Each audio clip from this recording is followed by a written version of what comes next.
বর্ষার সন্ধ্যেবেলা একটু তেলে ভাজা খাচ্ছেন, কোনো সমস্যা নেই।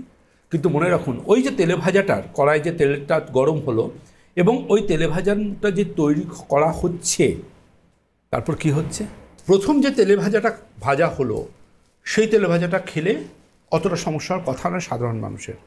কিন্তু সেই তেলটাতে যদি আবার পরবর্তী তেলে ভাজা হয়, যতজন সেই তেলে ভাজা খাবেন প্রত্যেকের কম বেশি কিন্তু অ্যাসিডিটি গ্যাস লেগেই থাকবে। সুতরাং জানবেন ওটা ট্রান্সফ্যাটে কনভার্ট হয়ে গেছে। এবং মনে রাখবেন যে আপনার ক্ষেত্রে বা আপনার হজম শক্তিকে শেষ করে দেওয়ার জন্য সেই তেলটা যথেষ্ট, যেই তেলে সেকেন্ড টাইম তেল জানবেন ইউজ অ্যান্ড থ্রো, একবার। যেমন আপনি ইঞ্জেকশন নেন একবার, সিরিঞ্জ, ইঞ্জেকশনের সিরিঞ্জ অনলি ওয়ান টাইম, তেমন তেলে ভাজাও খেতে হবে কিন্তু ওয়ান টাইম।